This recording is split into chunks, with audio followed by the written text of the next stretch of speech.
Hello everyone, आप सभी का स्वागत है आरोग्य वचन की पहली सीरीज आयुर्वेदा ऑफ बिगिनर्स में। यह इसका पहला एपिसोड है।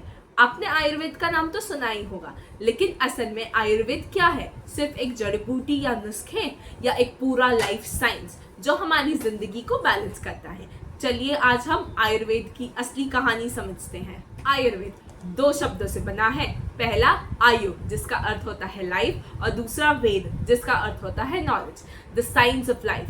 चरक संहिता में लिखा है स्वस्थस्य स्वास्थ्य रक्षणम आतरस्य विकार प्रशमनम च, जिसका मतलब है आयुर्वेद का प्रथम लक्ष्य है हेल्दी इंसान की सेहत को बनाए रखना और दूसरा लक्ष्य है बीमारियों का नाश करना। आचार्य सुश्रुत कहते हैं समदोष समाग्निश्च समधातुमल क्रिया प्रसन्न आत्म इंद्रिय मनः स्वस्थ इत्यभिधीयते, जिसका मतलब है कि जब हमारे दोष, अग्नि और धातु सब बैलेंस्ड होंगे और हमारे बॉडी से जो भी टॉक्सिन्स है वो प्रॉपर एलिमिनेट होंगे, तब हमारा शरीर व्याधि से मुक्त रहेगा। आचार्य चरक कहते हैं हिताहितम सुखम दुखम आयु तस्य हिताहितम मानम च तच्च यत्रोक्तम आयुर्वेद स उच्यते, जिसका अर्थ है आयुर्वेद में हमें क्या सुख देता है, क्या दुख देता है, किससे हमारा आयुष्य बढ़ेगा, किससे घटेगा, इन सब का भी वर्णन दिया है। इसका मतलब ये है कि आयुर्वेद सिर्फ डिजीज पर नहीं फोकस करता,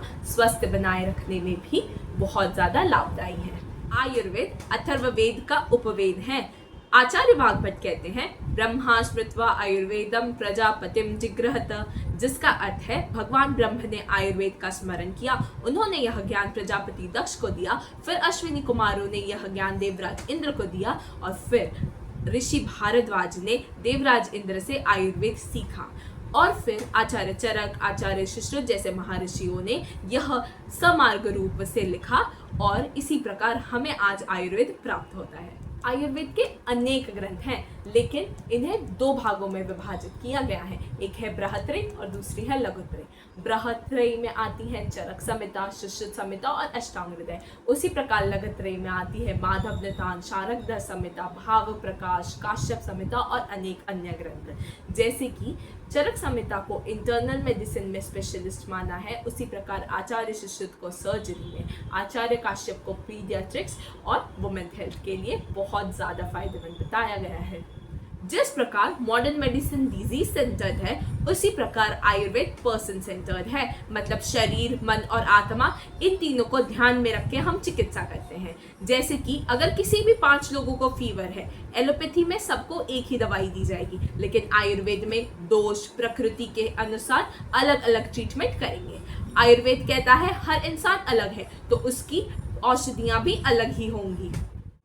आयुर्वेद के 2 मूल तत्व हैं, पंचमहाभूत और त्रिदोष सिद्धांत। शरीर और विश्व दोनों 5 महाभूतों से बना है, जो कि है पृथ्वी, जल, अग्नि, वायु और आकाश। अगर इन सब का बैलेंस हो तो हम हेल्दी रहते हैं, और अगर किसी भी प्रकार का डिसबैलेंस हो तो हमें बीमारी हो जाती है। लाइफस्टाइल, खाना, ऋतु और मन, ये सब दोषों पर इफेक्ट डालता है।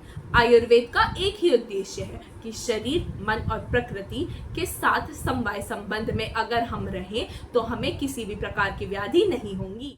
फास्ट फूड और पोल्यूशन हमारे दोषों को असंतुलित करता है, लेकिन आयुर्वेद हमें सिखाता है दिनचर्या, ऋतुचर्या, आहार और संतुलित पालन।